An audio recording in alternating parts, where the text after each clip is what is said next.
The 3 worst businesses to start in 2025. Hey everybody, and welcome back to the channel. So if you are someone listening to this right now who wants to have a successful business, a profitable business, and they want to live a life where they are wealthy and they have time freedom, flexibility, they have balance, they get to live the life of their dreams, I honestly believe the single-handedly most important factor as to whether you can or can't achieve that outcome is the business model you have. Putting it simply, you can have all the talent in the world, you can work super hard, you can put in unbelievable amounts of hours, effort, and energy, and if you're putting it into the wrong business, ultimately you're going to be capped at how well you actually do. So I want to help you avoid that. I'm here to help, and I'm going to share with you from my personal experience, my observations, my knowledge, and my expertise. I'm going to put it out there that I'm a bit of an expert in the business space now. Yeah, 15 years down the line, awards won, hundreds of clients helped in business. Balls to it, I'm an expert. Anyway, back to business. So I'm going to share with you the 3 businesses I really believe you should not start in 2025, or if you're already in one of these businesses, you really might want to consider getting out, basically. Number 1 is a clothing brand. Let's just be clear, no one else needs a new clothing brand. It's oversaturated, it's overdone, it's a lot of work. You've got to keep on evolving and coming out with new clothes and ideas that are in fashion that season. You've got to constantly be looking ahead at the trends. And when all's said and done, there's a lot of competition. There's a lot of big players. It's a business model where there's a lot of work, little profit. My advice, don't start a clothing brand. Or if you've got a clothing brand, really consider not having a clothing brand. Number 2 is e-commerce / dropshipping / Amazon FBA / anything where your business model is based on selling somebody else's products. Now, this might sound controversial because according to Forbes, the e-commerce industry is predicted to grow by 129% in 2025. Now, on the surface, that might sound amazing. Like, oh my God, it's a massive growing industry. In reality, what does that actually mean? More people doing it, which means it's going to be more competitive on price, which means you're going to have to charge less, make less, do more. And a business model in which you don't create or own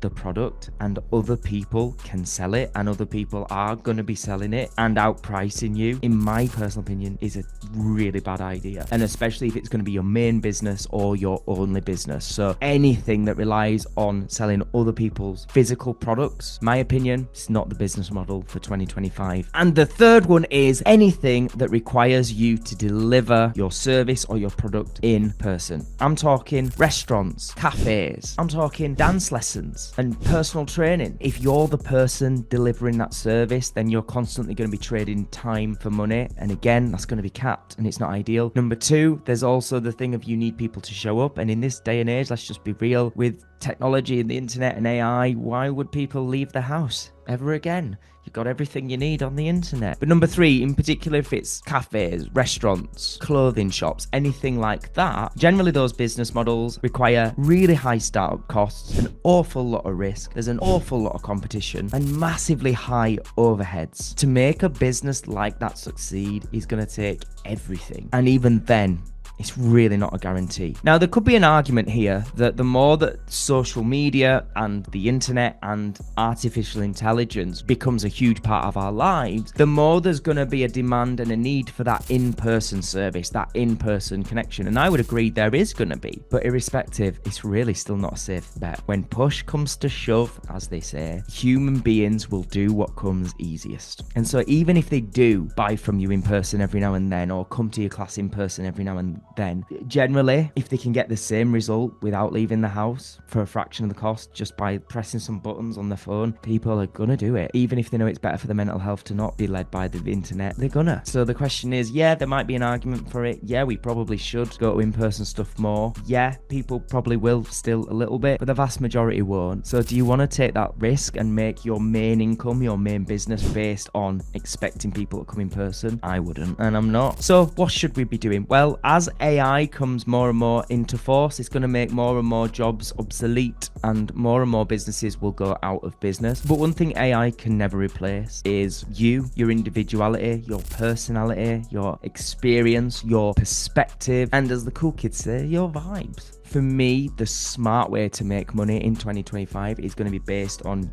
you doing something online. This is why my whole passion and energy is going into helping people start and grow online businesses based on them creating courses, memberships, and things where they can teach and create digital assets that will eventually, if done correctly, make you money without even showing up, literally while you sleep. And I know that's a bold claim, but I've had this experience, and I do have this experience where I wake up and I go, oh my God, we made money whilst I was sleeping. And if you're going to be stubborn and hold on to, well, this is the business I started last year and you're only going to delay yourself from having success. I really believe that for most of you. There's the odd anomaly, there's the odd exception to the rule. There's always going to be that. So I'll give you that caveat. But an exception to the rule is exactly that. It's an exception to the rule. If you want to give yourself the highest chance of success, the path of least resistance, and you want to get to a place where you have more work-life balance, more freedom, more flexibility, more wealth quicker, I highly recommend you avoid these kind of businesses and you go more to an online business where you can use your individual experiences and personality to drive income and bring value to the world. Let me know in the comments, do you agree that those business models are terrible ideas to start in 2025? Do you also agree that some kind of online business where you teach, support, mentor, help people from your personal experiences is one of the better business models to achieve success? Let me know. And if you disagree with me, let's have an argument in the comments. Ooh.